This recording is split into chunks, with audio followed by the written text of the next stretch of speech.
Hello everyone, welcome to my channel Initial Solution.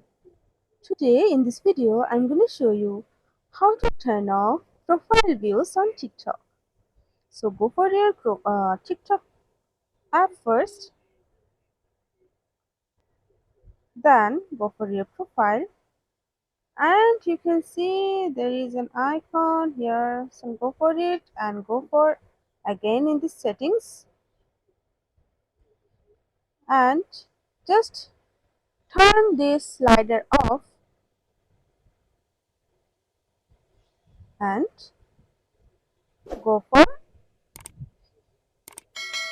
back. So it's done. So this is how you can turn off profile views on TikTok. Hope this video helped you guys. If it did, then please like, comment and share.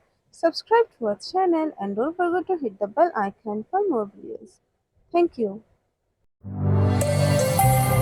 This video is sponsored by Zerosoft. Zerosoft offers graphic design, UI UX design, digital marketing, and web development. Elevate your brand with Zerosoft today. For more details, check the description box.